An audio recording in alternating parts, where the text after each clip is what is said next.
See some Bay Area schools.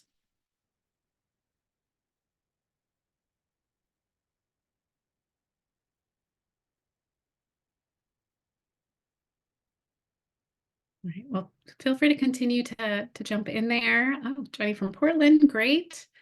And if you have any questions or technical difficulties as we go through today, Caitlin's behind the scenes, and so you can use that chat feature to ask for assistance there as well. But we're going to dive in because we are really excited to have two of our longtime school partners here with us to share a little bit about their journey, how they have used data to transform the student experience, and some of the strategies that they have tried. And as you can see, we have some students joining us as well, which we always want to bring in that student voice into the conversation. So just a quick overview of our agenda. I'm going to share a little bit. We're going to have a chance to hear a little bit from each of our school partners, introducing themselves. I'll share a little bit about our data.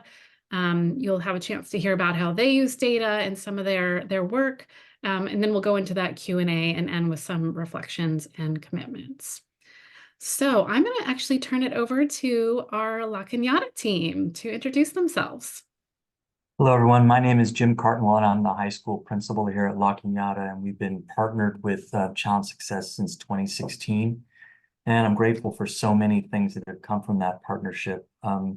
A vocabulary about how to think about school reform, a structure that lets me, consider and working with students and staff, how to consider, thinking about the different parts of school. And wonderful ways to ask parents to promote things like playtime, downtime, and family time. It's good to be with you. I'm with Carissa and Amina. These are seniors at school. You'll see that their college sweatshirts it's wear your sweater, we're gonna go to school next year. University of Oklahoma and Carnegie Mellon. Congrats to you. Welcome. Thank you so much for being with us. And Alexander Dawson team. Hi, everyone. My name is Brandon Wiley, and I am the Chief Academic Officer at the Dawson School. We are a pre-K through grade 8 independent school in Las Vegas. This is my 4th year at the school, but we've partnered with Challenge Success since, I believe, 2017. So for us, just like Jim said, we're very fortunate to have this partnership. I think Challenge Success has really given us useful frameworks, certainly research, and has pushed our thinking about how we define success for our students, and really helped us center a lot of the change that we're making as a school based on the voices of our kids and what they need. I too hopefully will be joined by a student shortly, but it's really a pleasure to be with you today.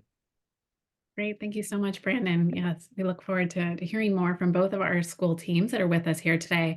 For those of you that are not as familiar with Challenge Success, maybe newer to our work, wanted to just take a few moments and share a little bit about who we are and how we work with schools. And then I'm going to really turn it over to our two teams here to share more about their story.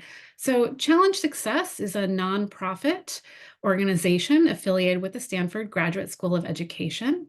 And we partner with school communities to elevate student voice and to implement research-based, equity-centered strategies to improve student well-being, belonging, and engagement. And we've been doing this work for about 20 years now, and are really excited to, again, share some of the stories of some of the school partners that we have worked with. A little bit more about this what we call the interconnected opportunity around well-being, belonging, and engagement. We know from research that these 3 areas are deeply interdependent and connected with each other and highly correlated, and are critical components of student success. We know across all school types, all student demographics, many students are struggling with their well-being in particular, and that has an impact on their ability to engage at deep levels of school and learning, as well as impacts their sense of belonging. When students aren't feeling well mentally or physically, hard for them to engage and really learn at deep levels. And similarly, if they're not feeling part of the community, that also impacts their sense of well-being and their ability to engage. So the good news is, we feel because we know these 3 things are connected and correlated, doing work on any one of these will have a positive impact on the other areas. And I think you'll hear our school partners talk about the interconnectedness of these three elements. So when we focus on partnering with schools around those three elements, the way that we do that is really through these three levers for change. We work really hard to center the student experience, which is why it was so important for us that you hear from some students today. And I'll talk about the other ways that we really try to center them. We co-design with all community members. So the school teams that we work with have put together multi-stakeholder teams. They're really leading this work for the school, and we're here alongside them, supporting them, guiding them, coaching them, and bringing research-based equity-centered strategies to the table to help them think about what do they want to implement in their school community, and how are they going to know if that's making a positive impact on the student experience. So one of the ways that we try to center the student experience is through our Challenge Success Survey.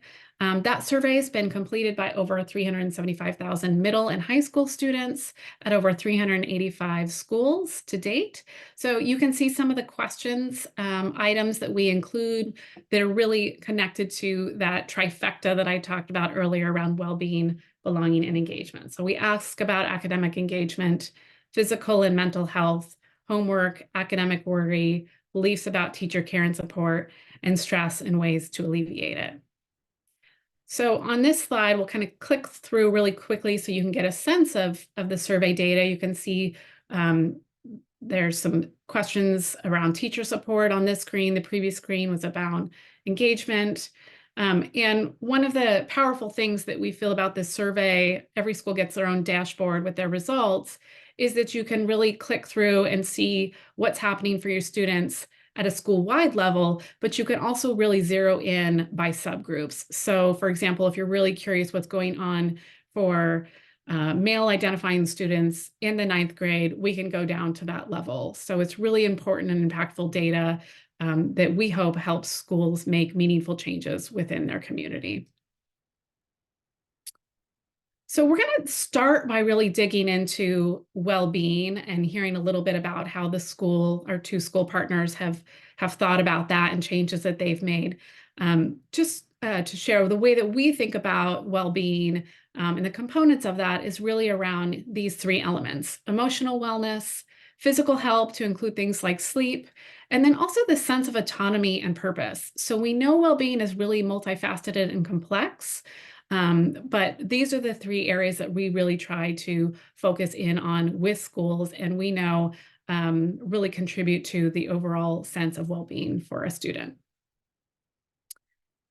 So we have a little poll for you to see what you think might be some of the top sources of stress impacting students' well-being. So do you think the most reported top source of stress is homework, grades and tests, college and university, or lack of sleep? And I think the poll should be popping up.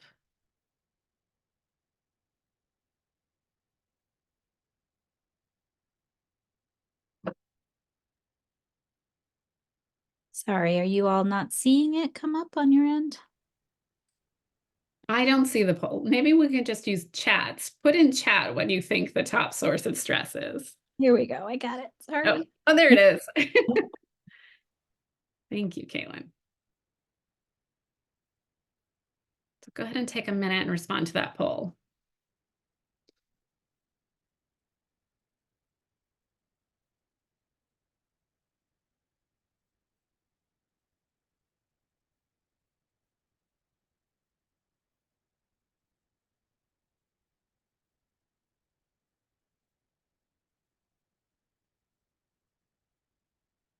All right, so looks like most people feel like grades and tests are the top source of stress. I wonder if I could ask our students who are joining us today, what would you say is your top source of stress? I would definitely have to agree with grades and tests because although like homework and like college can cause like some stress, I feel like grades and tests are like more of long-term stress, and then lack of sleep is just like a effect of like the stress that you get from like the grades and tests category. So Yeah. So they're contributing to your lack of sleep is, yeah. Right. Okay. Yeah, and I think grades and tests tie in with both homework and college and university stress because like I mainly worry about grades and tests and that leads to like how will I get into college or something like that. And like homework is a factor in like my grades and how well I will do in tests. So Yeah. So it feels really high stakes for you and contributing to that stress. Yeah. So this is what we see across all of our survey responses at both the middle and high school level. Grades, tests, quizzes is the top reported source of stress. And then you can see, across the other areas, the top, 4 areas there. So we're going to pull up and share some data from our school partners now. And so one of the questions that we ask is the stress-related symptoms that students have experienced in the last 30 days, or the percentage of students who've reported experience a stress-related system. So we can see for both schools, relatively high, 85% in 2019 for La Cañada, and then when you surveyed again in 2023, 81% and 80% at Alexander Dawson. So Brandon, maybe I'll start with you, and could you share a little bit about how you're thinking about student well-being when you see data like this, when you saw some of your other data results? How did you guys begin to think about that? Yeah, thank you. We gave the survey last fall, the fall of 2022, actually, I should say. And so that gave us a full school year to really analyze the data and to dig into it. And what I think was one of the wise decisions we made is we had the kids at the table from the very beginning. So we weren't just sharing the dashboard and some of the data with our faculty, but we had our students, our Challenge Success team of students, as well as other students representative of each grade level in our middle school. We administered the survey to students in grades 5 through 8, which was really important to us. And yeah, there were definitely some data that stood out to us. One of them was around this specific data point that you just shared. I think nearly 60% of our students reported that they were feeling stressed by their schoolwork. They expressed that they didn't have enough time to do the work that they needed to accomplish in a given day. 94% of our students reported being involved in at least one extracurricular activity. So we have a tremendous number of students who are involved, and also why one of my students is going to be a little late to the call, because they are just overcommitted, right? They're involved in a lot of different activities. And so it caused us to think about is, how do we think about the way we use time during the school day differently to make sure that they have both the academic support that they need, but as well the support that they might need around the well-being piece.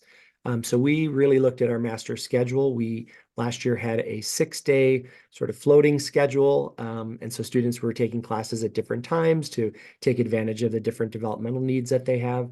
And what we decided this year is to add a 7th day, so to kind of stretch things out even further. And that day, the other days were correlated with our name, Dawson, DAWSON, but the 7th day is our plus day. And we've really been able to think differently about the programming and what we're doing on the plus day. So the plus day provides us more opportunity for longer advisory time, community meeting time, student voice groups and clubs, which I'd be happy to talk more about. But we really wanted to lean in on this idea that students needed more authentic connections, both with each other and with the adults on campus. And we felt that with those connections, we might start to see students feeling a stronger sense of belonging. I think both the student voice groups and clubs, at some point, I'm happy to elaborate on those, but that has probably been the number one thing kids have pointed to, that we've built in dedicated time in the schedule for them to be with one another and to be able to get the support that they need. And then on the academic side, we've been able to build in something called What I Need Time, or WIN time, which allows students to get the academic support that they need. And really what this just meant is we needed to allocate time differently in the day to value the things that we think matter, right? While the academics matter, we've also leaned in very heavily on the sense of belonging and well-being. And really for our community, what this has meant is trying to redefine what success means in general, right? We've been so hyper-focused on the academics, which certainly matter, But for us, what we're really trying to cultivate are four big ideas. This idea of academic success, that you have academic outcomes that you've been able to achieve, that you also have developed mindsets as a learner. You know yourself as a learner, you know how to advocate for yourself and get the things that you need. That you've developed work habits that are going to propel you, in our case, to high school and beyond, because we don't have a high school. And then lastly, that you're also developing your community, disposition, and you're a contributing member of our community. So we're trying to value all four of those things in equal parts, because if we hyper focus on any one of them too much, we think that's what causes kids to feel out of balance. And so it's been a lot of learning. We're still doing a lot of educating of our community about that, but a lot of it is about time. How you use time, I think, makes a big difference. Yeah, appreciate that. You're hitting on one of our, I know we have a framework for change called SPACE, and maybe Caitlin can drop the link into the chat for everybody. But the S stands for schedule and use of time, and that's a way that you can think about what is contributing to student stress, worry, the way they're feeling connected into a community. So appreciate you sharing how you've thought about that. Jim, how about you? How is La Cañada thinking about student well-being and tackling that? Yeah, we're thinking about it a lot, and I think we're trying to hit or press in all of the stakeholder groups. Conversations with student leaders like Carissa and Amina through the Challenge Success Club here at LCHS and throughout our whole club network. And then with the faculty and with parents to start building mindsets that success is defined over the course of a lifetime and not at the end of the semester or in terms of the narrow report card. I think that, I'm fortunate to be the principal of a school where I hear people saying that back to me, and that to me is evidence of the kind of long and steady press in that area. I think certainly to change conversations around college counseling and the entire notion about at the end of one's high school, what is the outcome that people seek? And I'd like to hope that our students would agree and parents would agree and my colleagues, my teaching colleagues would agree that what we're trying to do is we are the Spartans of La Cañada, Spartans who are happy, are positive and joyful about going to a bright future, not having the sense of, I got a C on a homework assignment and my future is closed.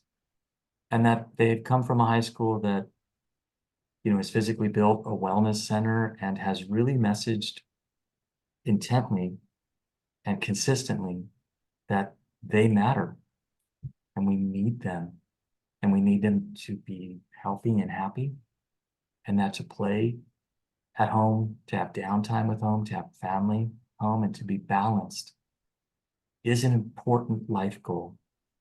Much more foundationally, I would argue, to the success of the individual than any enumerated curriculum cluster that we would find across the curricula of our school. And I invite Carissa and Amina to share anything they'd like to say as it relates to how our school's thinking about wellness at home. I've taken advantage a lot of the wellness center, which really helps with downtime if I'm feeling ever overstressed in class.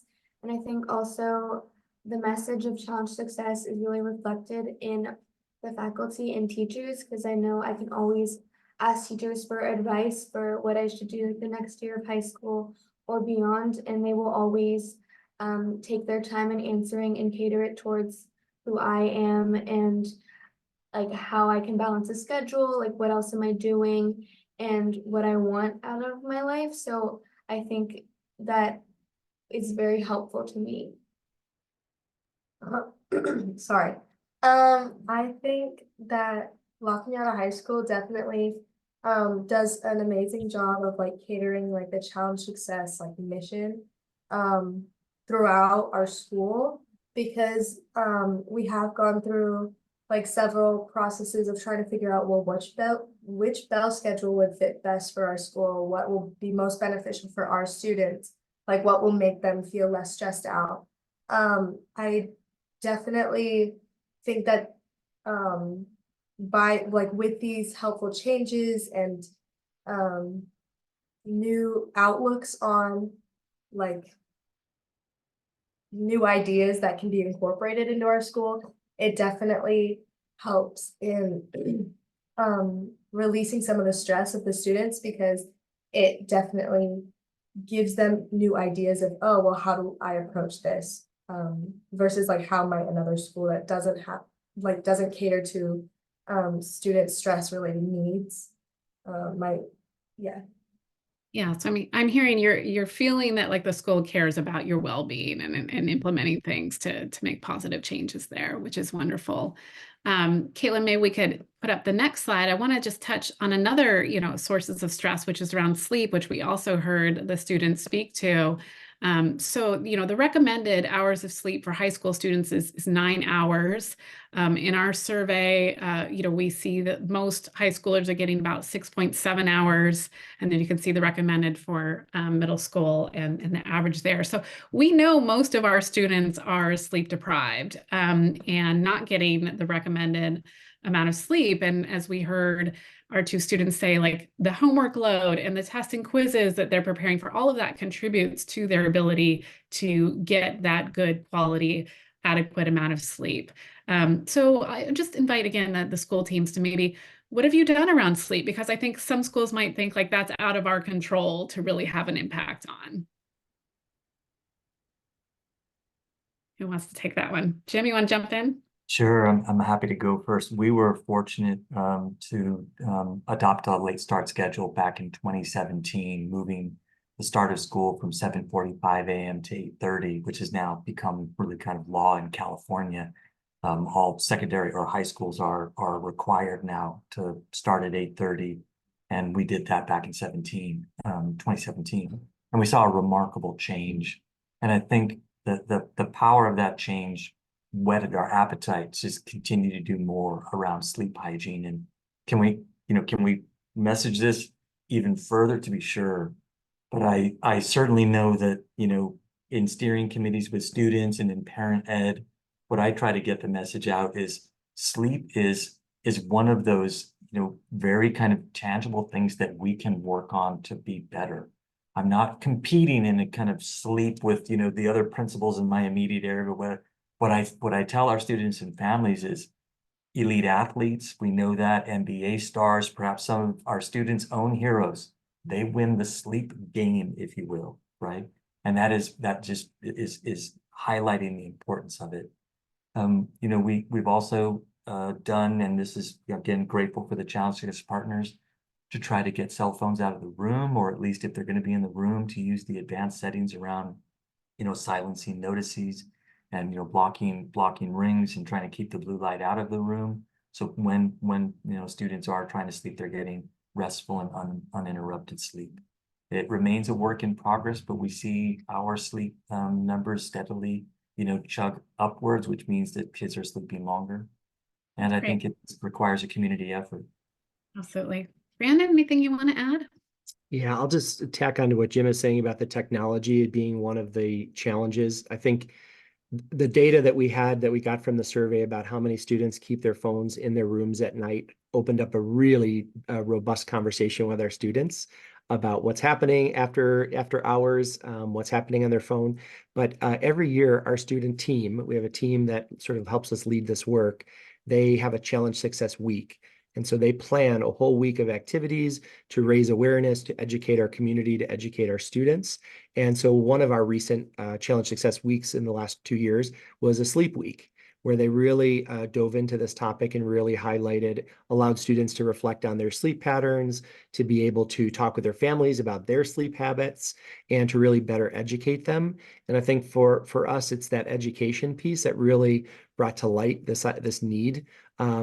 Right down to the level of like mapping out your day. How many hours are you spending doing different activities and tasks? How much time are you allocating for sleep?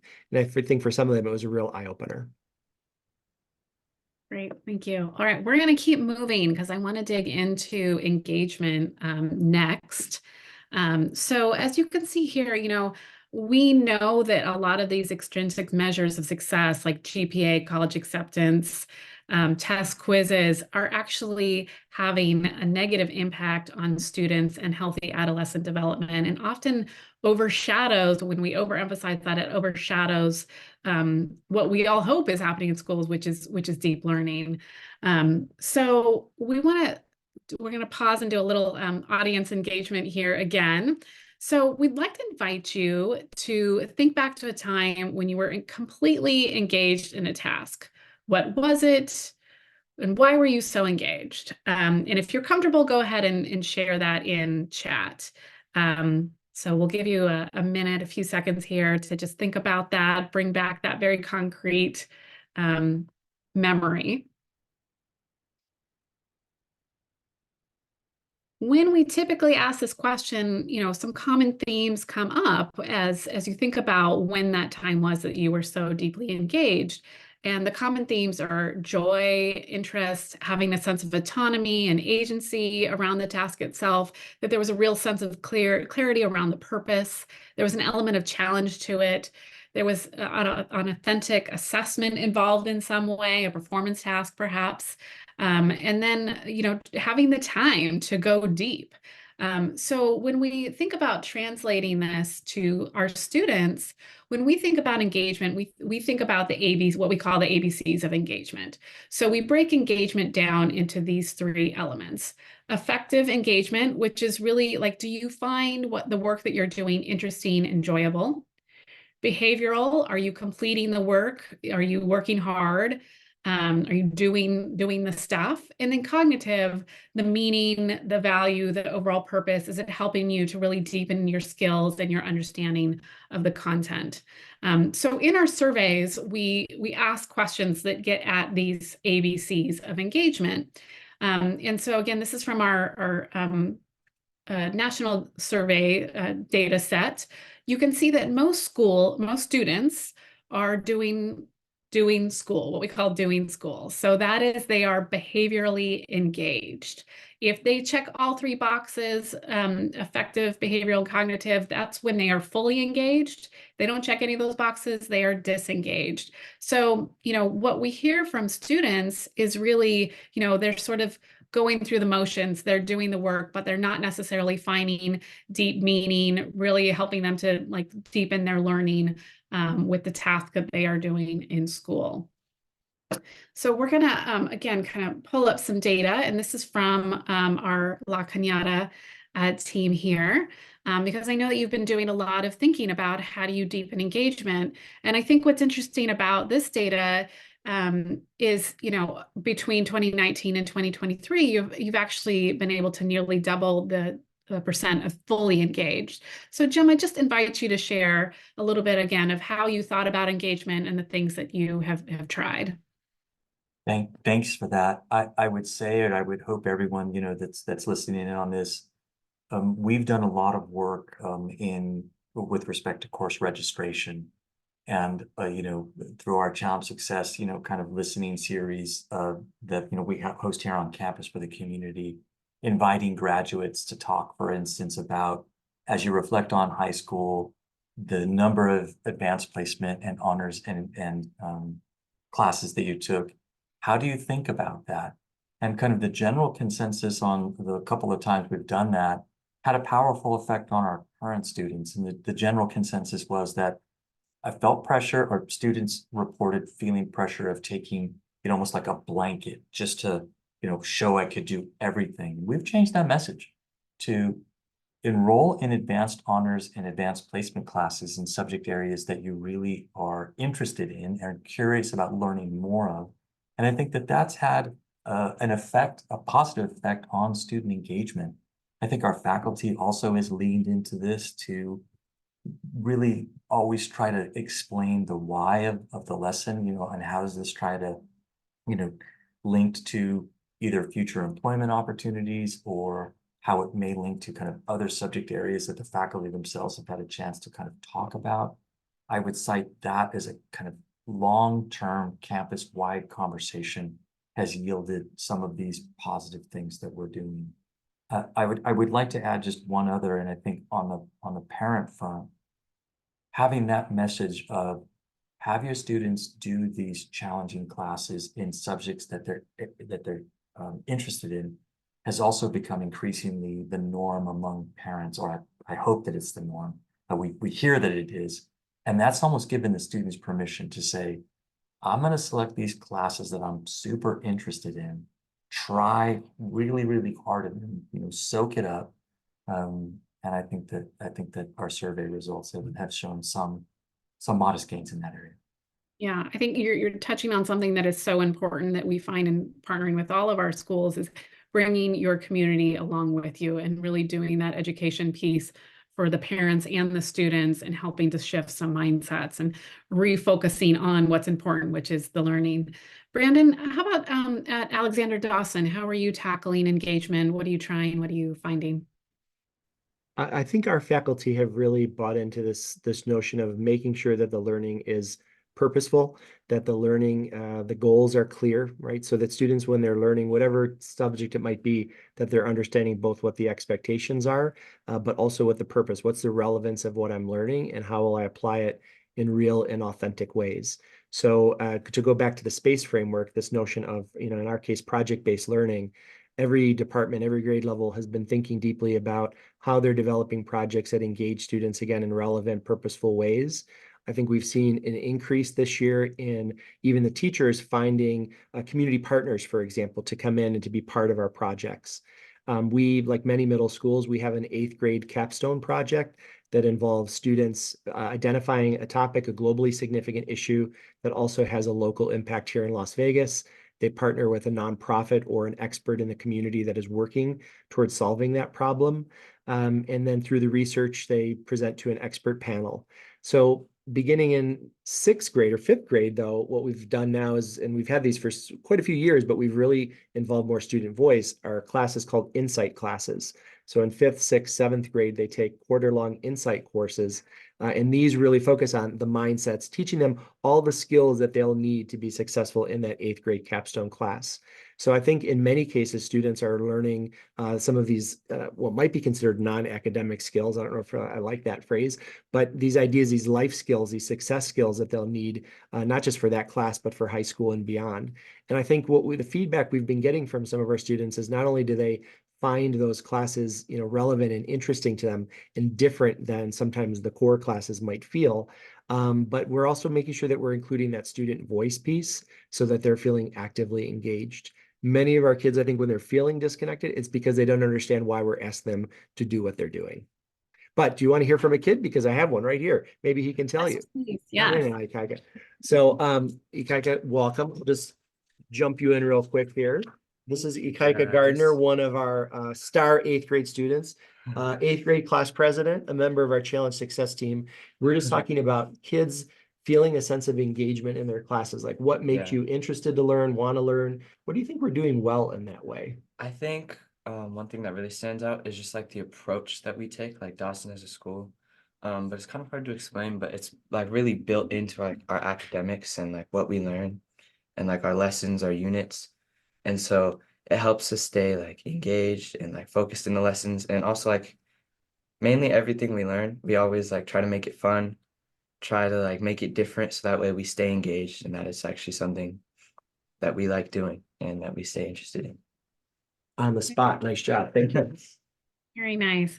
And Brandon, I'm wondering, for some schools that maybe haven't started implementing project-based learning, that can feel like a big boulder, a challenging, daunting task. So what advice would you have for schools that are really starting to think deeply about engagement and beginning down that path towards maybe a more project-based or problem-based approach? I think, yes, the lift of doing project-based learning well can seem overwhelming, but I think when you break it down into the component parts, for many teachers, is just what good teaching is. It's what they've been doing for many, many years.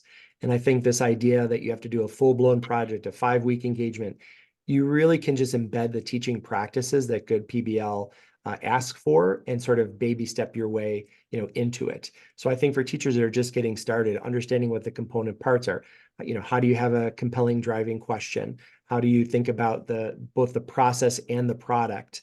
How do you make the learning relevant, and when possible, again, have an audience for the learning. These pieces, I think, in smaller parts are things that teachers can engage in pretty quickly.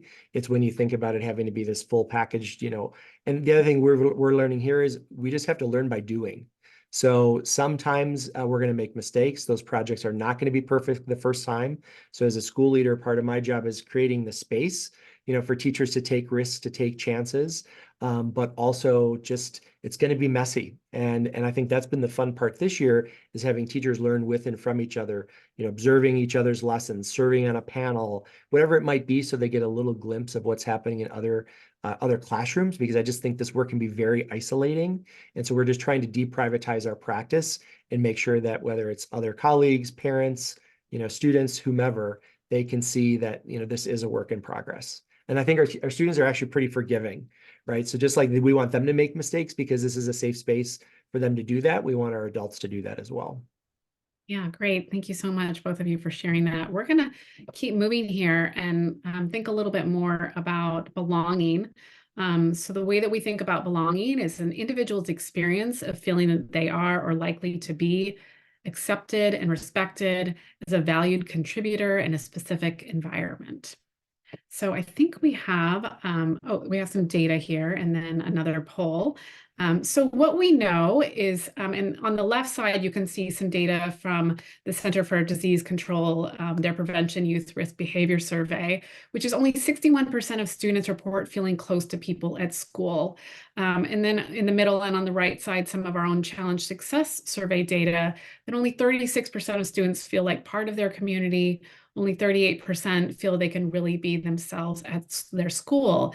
And again, this goes back to if they're not feeling that deep sense of belonging, that's going to impact their well-being. That's going to impact their ability to engage in deep levels at their learning. I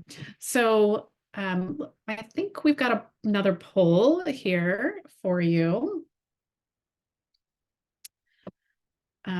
So what percent of high school students report they have an adult to go to at school if they have a personal problem? What do you think the answer is? Go ahead and respond to that poll.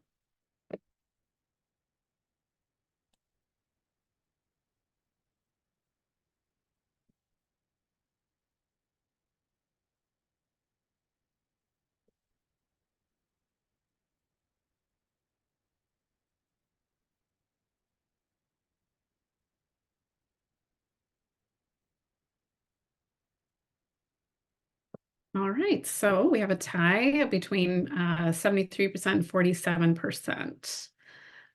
So the answer actually is 73% of students have an adult they can go to with a personal problem is what we find from our national data set. And then again, we can see sort of what those numbers look like at our two partner schools that are with us here today. Jim, you had a particularly large increase between the 2019 and 2023 years that you took the survey, 11% increase.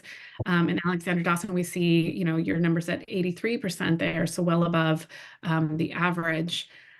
So again, I'm just gonna maybe we'll start with Brandon this time. And your student, if you want to chime in with, things that you feel like have helped to contribute to your overall sense of belonging. So how have you guys thought about this? I'll give you the overview and then we'll ask the expert. But as I mentioned earlier, I think the intentional redesign of our schedule. So historically, we would have something called student voice groups. And unfortunately, a lot of times those student voice groups would happen before school even started. So it was almost a punishment to be a member of a student voice group. So we wanted to find time to move it into the school day. We also did not have a very robust club program because, as you saw in an earlier slide, over 90% of our students were already engaged in extracurricular activities. So we felt it was really important on the plus day that we added, that 7th day, to create time so that every student on a rotating basis, one plus day, they would have a student voice group opportunity, and then in the next one, they would go to a club. And there was a lot of choice. So we have 3 different types of student voice groups. We have affinity-based groups where you have to share a certain identity to be a member of that group.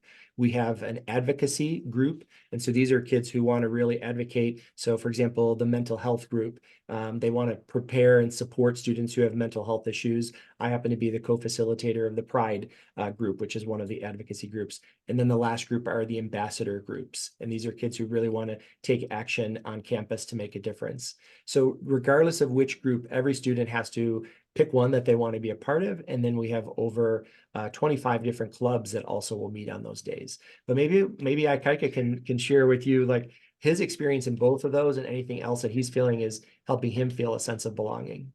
So definitely, I think I'll start by saying like before those were like heavily implemented into like the plus day that we have in our schedule, I definitely like already had like a sense of belonging, and like I had like a trusted adult I could go to if I needed anything. But I think especially like very heavily after we implemented the student voice groups and the clubs, like I found my people and like the people I connect with a lot. There are a lot more people that I found that like have the same interests or like very similar things to like me or my identity. And I really think that helped me like get just a bigger understanding of what it means to belong at like a private school and stuff like that. So yeah. Thank you for sharing that. Yeah. Jim, how about you? How is your school thinking about increasing students' sense of belonging, and what do you feel contributed to the increase that we see here? Thanks. Yeah, I think we've done a lot, and I don't know that it's sequential, but I think perhaps, kind of the general press in a bunch of different areas. And I'll give you a couple of examples. Before our student reps, Carissa and Amina, left, I asked them if they wanted me to share anything, and they asked me to stress the importance of the fact that we built two really important centers on campus in this window, 2019 through now. And we've opened a wellness center that is a beautiful state-of-the-art space. And we created a brand new college and career center that has become just one of the vital beating hearts of our campus. And I think through the creation of safe spaces and these support spaces, students have, seen come to life on their campus that this is a place that we care about them, they matter so much, and that we're not just saying that, but we're actually doing that. I think as a school leader, I'll share just one thing, and I've stressed to the teachers, and I think that the message has been heard, that we have to have people be seen daily in their school experience, hear their names daily, hear their concerns daily. And so, we now have the teachers, they greet kids at the door. I take the challenge of knowing every single student's name on campus. We really, really are leaning into counseling, wellness, college and career to try and, identify struggling students and to get them the help. And I think collectively, that's given a sense, in addition to the fact that we've just implemented a model advisory program in our homeroom that's given, kind of a baked in twice weekly time with a faculty member, this broader sense among our students that, yeah, there are a lot of people that care about me, and there's definitely people I can go to when times turn hard. Thank you. Yeah, I mean, I think it's so impressive, both of the data points here from both schools, and for Jim, you're at a large school where some people might feel like we can't have that level of relationships with students. So I appreciate the small and big strategies you shared. And one particular point that you made that something that we talk a lot about with our school partners is really aligning your values with the policies and practices that you're implementing in the school. So if we say we value student well-being, belonging, and engagement, we really need to look critically at the policies and practices that we're implementing and make sure that they're aligned with those. So I'd love to open it up now for some Q&A. We've been doing some talking and sharing about your journeys, but if anyone that has joined us tonight has a question for our guests here, you can use that Q&A button on your screen to ask a question, or you can also just put it in the chat if that's easier for you. So maybe take a few moments here and think about any questions you have and go ahead and put them in the Q&A feature.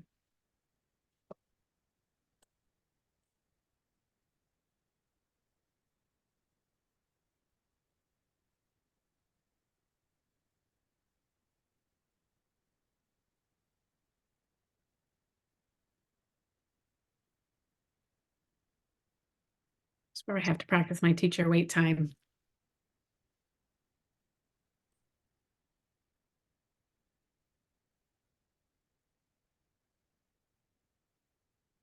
Maybe while people are thinking of questions, yeah, I would love to hear, since we still have a student with us, what are some of the ways that you kind of handle stress? And what strategies have really been impactful for you that the school has Causing you stress. I think, well, for me, well, I think the big things that like cause stress for me, especially with school, is ooh, just like the big projects and assignments that we as like eighth graders and like at the top of middle school have. So that's mainly what causes me stress, and I think the way I deal with that is um I like if I really need something, I can talk to my advisor, one of my teachers, and we have in our new schedule that was implemented this year, we have WIN, and basically it's kind of like a structured study hall, and that helps me gives me more time to work on what I need. So especially those big assignments or projects, presentations. And I think overall as a school, to be honest, I feel like we keep the stress level down, and like we have the right amount of work. It's not too much and it's not too little, and I think it's perfect that it doesn't cause too much stress. And yeah, that's how I feel about that. So Yeah, thank you for sharing that. We had another question come in, which is what has helped with sort of the parent guardian education piece, sort of like bringing them into some of these changes in the way that you bring them along in this. So either school team, would you be willing to share how you've approached that?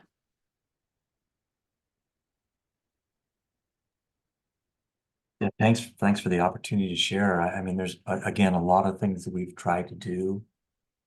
When I speak to parent groups, I think what I usually do is I begin with, in 10 years or 15 years from whatever point your child is now, a ninth grader in 15 years, a senior in 15 years, what are your hopes for them?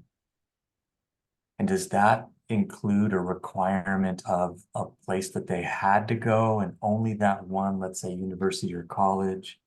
Is there only one job that would fit to all of that? Or are you looking for, as a parent, hopes and dreams of your hope that they're happy and that they're living independently and that they're thriving and that their communities with people that they care? And then when you kind of put on its head what the lived experience of students can be in high-performing schools like La Cañada, and perhaps even like, Dawson on our call today, I ask parents, do we want our juniors to be working harder than they would when they're in undergraduate or even graduate school? Does anyone in the room, please raise your hand, believe that a 16-year-old should be working and sleeping less than a medical school student or a student working on their PhD? And rarely do people, agree to that. And so that's where we make plain that that's what our students are facing. They are not sleeping enough. They are feeling a deep sense of anxiety around performance. And so I think that opens the heart and the mind to wanting to find different ways to have the school experience unfold and to find communities of belonging and teams, whether that's sports or arts or clubs or extracurriculars or whatever. And I think when you can bring faculty along through shadow days and have them experience the student, schedule period by period and sit in the hope it's better at Dawson plastic, somewhat uncomfortable seats and never hear their name and never say a word across the day, we can do school better. And right out of our partnership from Challenge Success, we do not in La Cañada want schools to have to choose between what they believe is their academic well-being and their physical and mental health. We can do better. Yeah. About Alexander Dawson, how are you bringing helping to educate your parent community and bringing them along? Yeah, +1. I mean, I think a big part of our work as school leaders is thinking about how to structure conversations, right? Productive conversations about, again, what do you want for your children? What does success look like? And what's the path to get us there? And I think, unfortunately, there's a lot of unlearning that many of our families, many of our teachers, even myself at times, I have to question, what I think success looks like, but the unlearning of how many of us experience school, the pressures of needing to, be a high performing, having the test scores, the class ranks, all of these things. And at the end of the day, I think we also have to realize that we're living in a time where so many of us, students and adults alike, are not well, right? We're not handling stress in meaningful ways and in healthy ways. And so part of that is like naming that, like, this is one of our new challenges that we're dealing with as a society. How as a school are we being responsive to that? How are we leading the way in addressing this, as a public service to our communities? I'll be honest and say, for me, over 20 years of my career was in and around public education. And so this is the first independent school I've been privileged to work for. And I do think the tuition-based piece for some of us that work and live in the private school world sometimes changes the conversation a little bit about the value proposition of what I'm getting for my investment. But regardless of the setting, whether you're a traditional public school, charter school, private school, like, these frameworks that Challenge Success offers resonate against, I think, across all types of environments. We all have time over schedule and time. We all have control over, to some extent, our curriculum and who our teachers are that we're putting in front of our children. And some communities are really impacted more than others in terms of teacher shortages and who you can get to be in front of your kids. But at the end of the day, that's part of our job, is to create the space, for this type of learning to happen and to facilitate the conversation, sometimes albeit hard conversations.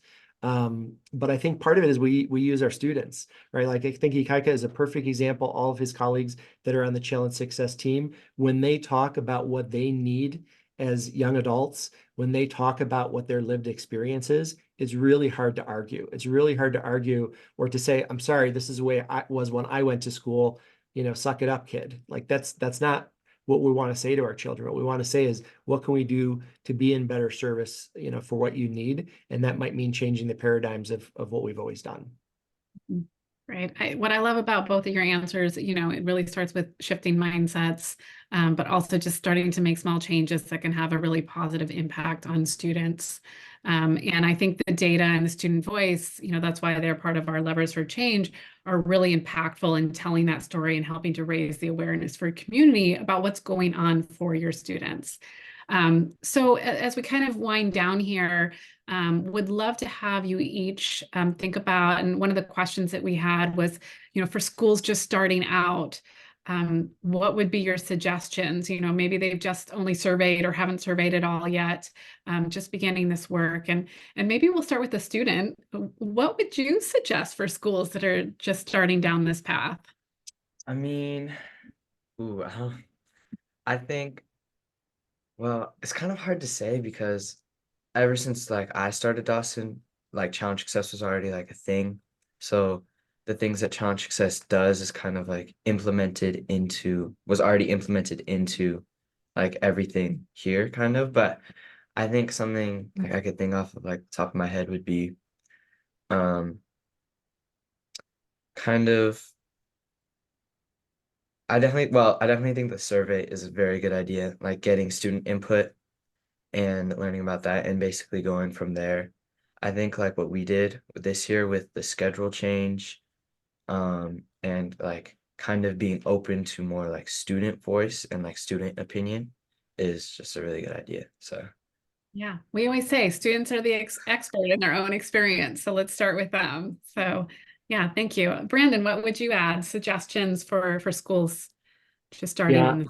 I mean, I think it's important to really be clear on your why, right? What is the problem that we're trying to solve, or what's the thing we're trying to make better? And I think that's where, for us, we had instinct about what we were doing well and what we could do better. But I think getting the survey data really helped us. There's a lot of data that schools are collecting, right? So this is one important piece. We've got achievement data, we've got, parent feedback. And so the challenge is, how do you triangulate all that data to say, okay, we have enough information now to be able to make the change that's necessary, and that we're not just, I went to a conference, a Challenge Success conference, and now we're going to change the whole master schedule. So I do think, if I'm just getting started, understanding your current reality. I think Jim mentioned the shadow days. I think that's a really great strategy of having family members, maybe not all your family, but some, key parents, having teachers be able to shadow and really understand the lived experience of students is powerful. Having the data is there, and just realizing that schools are works in progress. We're continually trying to get better and be a little bit better tomorrow than we were today. And I think part of that is modeling that mindset as a leader, that we're not perfect and we're trying to get better in service of our students. And I think trying to bring people into your organization that are going to buy into that mindset, I think, is critical as well. Great, thank you. Jim, suggestions for schools? I first of all would begin with just a deep, word of thanks and gratitude that you, in joining the Challenge Success really kind of family or program, and and engaging with its philosophical tenets, are part of a increasingly national and global movement of educators who are asking foundational questions about what the purpose of school is about and how we can best support our students.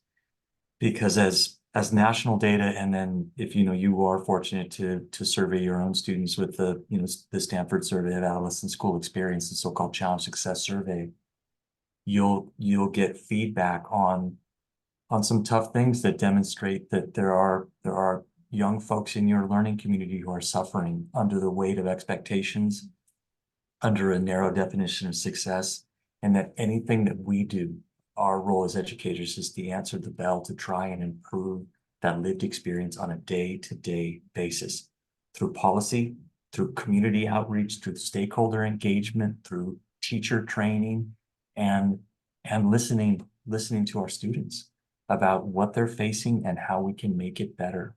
And this is not just some extra thing. The way that I refer to it, and we refer to it here in our local district, is this is not adding to the plate. It is the plate. It's the purpose of why I come to work every day, to try to improve the lived experience of students through all of the levers of change that I have access to. And I would just give you all of the encouragement in the world that I could, because it's not slow. I mean, it is not immediate. It is a slow, steady, thoughtful, dedicated, continued engagement with these changes, and that over time you build capacity among people, you change hearts and minds, and you do that for the betterment of students. For me, I come to work every day for that. Yeah, well said, well said. Yeah, I think we get that question a lot, like, is this another thing? And we tend to think more as like the umbrella that can help you really make sense of what is going on and how the pieces kind of hang together. And so I think a suggestion I would have for a school, I think getting, like you said, Brandon, getting all that data can be overwhelming. But I think identifying what's one place that we want to start. And again, the good news is these three areas are correlated, interdependent. So moving on one place is going to have a positive impact on the other. And then, thinking about what are some strategies that I can implement tomorrow, even at the classroom level, or at the greeting students at the door, like the example that Jim provided. So just, we wanted to kind of recap a little bit of ways that we, kind of support schools in thinking about these interconnected areas.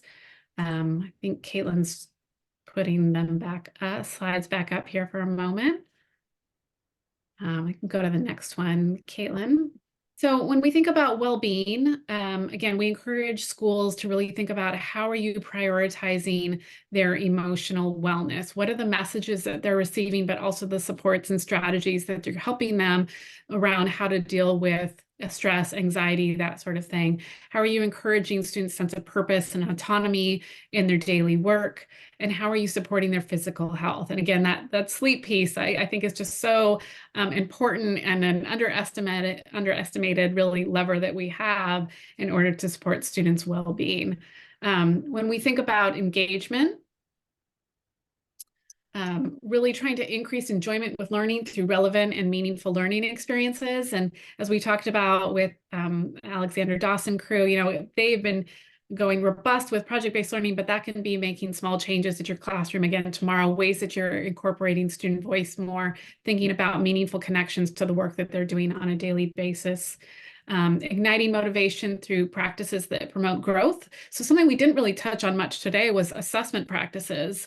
But the way that you assess, the way that you are measuring students and whether or not that's promoting growth and learning or not is another way that we help schools think about student engagement. And building a strong sense of academic competency. So students have to feel like they are capable learners in order they can accomplish the task at hand. It's the right sort of stretch for them and really being warm demanders in this work alongside them. And then finally, around belonging, really nurturing connectedness, respecting and valuing each student, and creating those learning environments that really demonstrate that climate of care that I think you heard our students who are with us today really communicate that they're feeling that sense of community and part of being valued there. So if you are interested in learning more about partnering with us, both schools that are with us today, they're part of our school partnership. So applications are open right now for the next school year. And we also have some new leadership consultation services as sort of a way to get started. So that might be something for some schools if you're not quite ready for our full school partnership, but interested in some support. We want to make sure you knew that was available to you. And we also have some more upcoming events. We have a free event in just a week around elevating AAPI youth and really understanding some of the mental health challenges happening with that particular group. And we have a fall conference on both the East Coast and West Coast that's open to individual educators in schools that aren't part of our school program. And we're going to send this out afterwards, but we will have some open office hours on Monday, May 6th. If you would like to just drop in at any time during that hour and ask us questions and learn more about any of our work and our school partnership. And there's a QR code if you want to sign up for our newsletter. So we're going to wrap up with a commitment and an exit ticket. We always find it's important to just do a little reflection on everything that you just heard and something maybe that you want to really be mindful of and intentional about moving forward in your own school community. So we have popped in a link there into chat for an exit ticket. And the first question is asking you about some of your reflections, but then also just an opportunity to give us feedback on this experience for you. So please take a minute and fill out that exit ticket. While I thank our guests, thank you so much for sharing your journey with us. I appreciate you sharing both the successes and the challenges along the way, and definitely for our students who joined us and shared your experience and your wise advice for our participants that are joining us today. So thank you so much. Thank you. Yeah, thank you. All right, thank you, everyone. Again, we'll leave this open so that you can take that exit ticket. All right.